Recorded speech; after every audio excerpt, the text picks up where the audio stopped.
तुम्हाला मिळालेला आहे। या ठिकाणी भाजपचा गड मानला जातो। दोन्ही रावेर आणि जळगाव भक्कम मानला जातो भाजप। त्या ठिकाणी आपण उमेदवार दिलेले आहेत श्रीराम पाटील।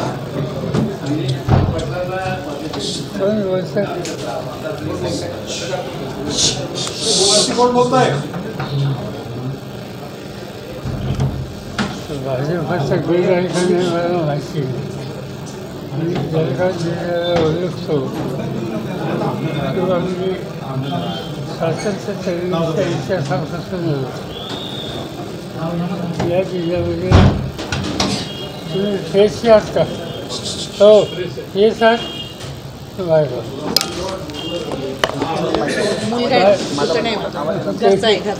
आवाज येतो। हा जिल्हा जळगाव येथे होत गांधी नेहरूंच्या विचाराला नेहमी पाठिंबा द्यायला राजकारणामध्ये कधी चढ उतार असतो। उदाहरणार्थ हा जिल्हा नेहमी काँग्रेसचा विचार होता आणि 1956-57 साली संयुक्त महाराष्ट्राची चळवळ झाली त्यावेळी इथं वेगळे निकाल लागले। ते एका ठराविक काळात गेल्या 5-7 वर्षामध्ये दुसरी एक गोष्ट आहे की गेल्या 5-7 वर्षामध्ये विशेषतः भाजपचं राज्य आल्याच्या नंतर काही जिल्ह्यात बदल झालेच नाही असं नाही, पण ही जी माहिती आमच्याकडे आहे ती माहिती निश्चितपणानं राष्ट्रवादी काँग्रेस असो, उद्धव ठाकरेंच्या नेतृत्वाचा पक्ष असो किंवा काँग्रेस पक्ष असो, त्याला अंतिम अशा प्रकारचं वातावरण या मतदारसंघात आहे। दुसरा प्रश्न असा आहे की श्रीराम पाटील यांना उमेदवारी दिली त्यानंतर संतोष भाऊ नाराज झाल्याचं पाहायला मिळालेलं होतं। त्यांनी आपला रोष सुद्धा व्यक्त केला होता की अन्याय झाल्याची भूमिका त्यांनी व्यक्त केली होती। आज ते आपल्या व्यासपीठावरती बघायला मिळाले। नाराजी संपल्याचं म्हणताय त्यांनी, काय केलं त्यांचं भाषण ऐकलं, त्यांचं भाषण ऐकलं त्यांच्या नाराजी होती असं लोकांचे अपेक्षा असतात। अनेक वर्ष संघटनेचे काम करतात, त्यांच्या अपेक्षा असतात, त्याच्यात काही चुकीचं नाही आणि संतोष भाईचा स्वभाव थोडा अधिक स्पष्ट आहे आणि त्या अधिक स्पष्टमुळं गैरसमज एक तर वाटतात किंवा तुमच्या सरकारला वाचण्याला खात देण्याचं यापेक्षा दुसरं काही नाही। भाजपचे जे मंत्री आहेत गिरीश महाजन ते म्हणत आहेत की 5 लाख मतांनी आमचे दोघे उमेदवार निवडून येतील अशी गॅरंटी ते देत आहेत। तुम्ही कसं बघता त्यांची या गॅरंटीकडे? मला एक्झॅक्टली या जिल्ह्यात एकंदर मतदारांची संख्या माहिती नाही किती आहे। 18 लाख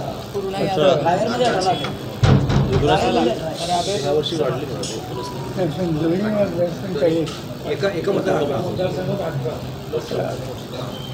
18 लाख जर लोकसंख्या असेल मतदारांची ते चुकीचे सांगतात, कमी सांगतात, म्हणजे 18 लाखाच्या फरसानेच यायला पाहिजे।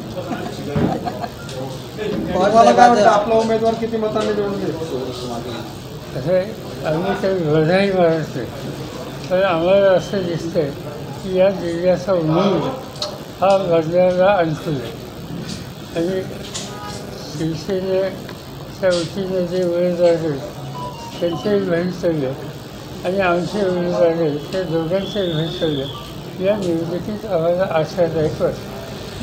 खडसे जे आहे महत्त्वाचा एक प्रश्न राज्याच्या दृष्टीने की एकनाथ खडसेंकडे सगळं लक्ष लागून होतं। आपल्या राष्ट्रवादीचे भक्कम नेते होते आणि आता सध्या ते भाजपच्या वाट्यावरती आहेत। राष्ट्रवादीची मोठी अडचण झाली असं वाटतंय का? असं तिथे अनेक वर्ष सार्वजनिक जीवनात काम करणारे एक नेते त्या जिल्ह्याचे वास्तव्य त्याच्यामुळे साहजिकच असा एक प्रसंगी तिच्या अडचणीत आहे असं कळल्याच्या नंतर आम्ही जे सुद्धा होतो राजकारणात येस अफेन्स निवडणूक या सगळ्या गोष्टी वेगळ्या आणि सत्तेचा गैरवापर करून व्यक्तिगत हल्ले एखाद्या व्यक्तीला करण्याच्या संबंधीची भूमिका यापूर्वी महाराष्ट्रात एवढी नेमकीची हल्ली सुरू आणि त्याच्यातून अनेकांना यातना सहन कराव्या लागतात. कदाचित ही अवस्था खडसे साहेबांच्या सुद्धा असण्याची शक्यता नाकारली आणि त्यामुळे त्यांना काही निकाल घ्यावे लागले तर ते निकाल एका विशिष्ट परिस्थितीत नाही घेण्याची वेळ आली असावी असा माझा समज. खडसे साहेबांचा आपल्याकडे राजीनामा आला आहे. आज अजित पवारांनी बारामतीच्या खडसे साहेबांचा आपल्याकडे राजीनामा आला आहे. मला माहीत नाही. जयसाव फासांना विचारावं लागेल. मी काही संघटनेचं काम बघत नाही. अजित पवारांनी बारा उणीव भासेल का आपल्याला? उणीव भासेल का या निवडणुकीत? खडसे साहेबांची उणीव भासेल का आपल्याला?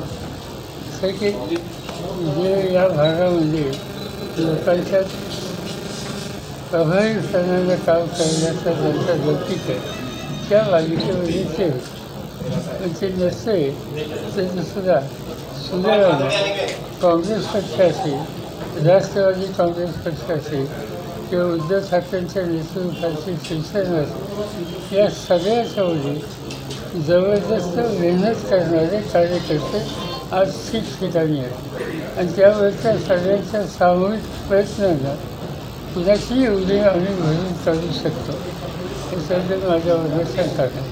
विरोधकांचा या निवडणुकीमध्ये पूर्ण सुपडा साफ होईल असं गिरीश महाजन म्हणतात. महाजन काय बोलतात आणि काय करतात त्याच्यावर मी काही भाष्य करू इच्छित नाही.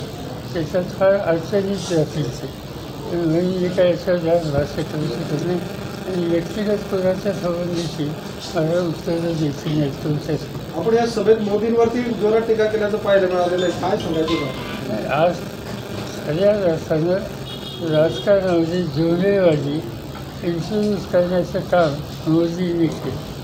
त्याच्या सगळ्या भाषणामध्ये तुझ्या देशाला तुझं कसं नेणार, आज प्रश्न कोणते याच्यावर भाषण असतं.